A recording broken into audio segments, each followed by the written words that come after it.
All right, we're going to take a look at this one, and here's the additional complication is usually we have an x term out here, but this time we have an x squared. What do? Well, let's see how we can do this. First of all, I'm going to add some placeholders in here. I'm just going to tack on a minus 0x squared, or plus, it doesn't matter, plus 0x minus 1. All right. Second of all, I'll tell you what I'm going to do is I'm going to think what my answer is going to be. If I look at the thing I'm dividing, the x cubed minus 1, I think to myself, well, that's a cubic function, definitely. And not only is it a cubic function, I know how to graph this. This is a cubic function shifted down. So a cubic function usually looks like this. If I shift it down, it would look like this. And I guess my question is, what is this point right here? Well, that point right there is actually 1. So I bet you that one of my factors is of this thing is going to be, it can look something like this. One of my factors is going to be x minus 1. Because that would kind of give me that point right there. I'm just guessing what the answer would be, to be honest with you. Let's try it. So I put in my placeholders. X squared, how many times can that go into x? Or I guess the question is, what do you multiply x squared by to get x cubed? Well, just another x.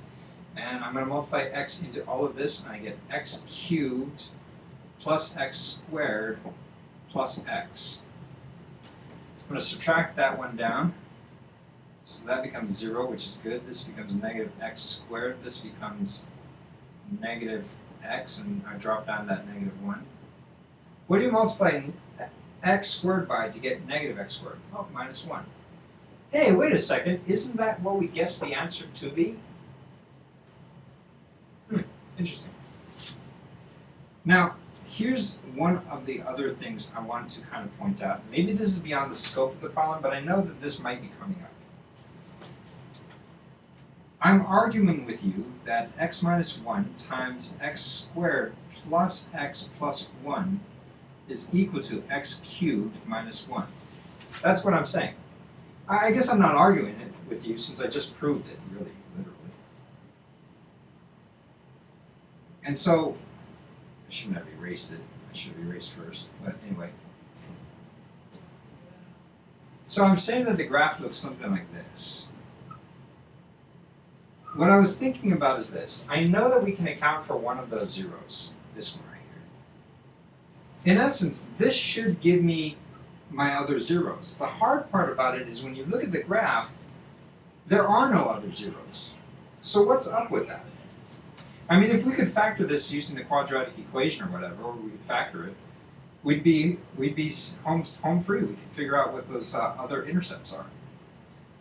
Graphically, it says that there are no other intercepts. Let's take a look at this. Let's try factoring this. I would get an x and an x. I'm factoring this, of course. X and an x. What times what gives me positive 1? Plus 1 plus 1. But also adds up to be positive 1. None. There's nothing. You can't factor this. All right. So why don't we hit it with our big bazooka of an equation? Why don't we let A equals to 1, B equals to 1, and C equals to 1. I'll plug that into my quadratic equation, which says the negative boy sneezed and he was unsure about going to a radical party. He was kind of a square minus 4 awesome chicks, and the party was over at 2 a.m. Negative boy, which would be negative 1 plus or minus the square root of 1 squared, which is 1 minus 4 times 1 times 1, which is still 4, divided by 2 times 1.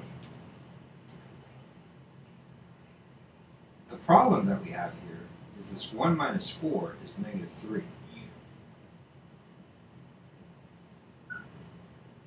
And you can't have negatives in the square root. Which is why this thing has no factors.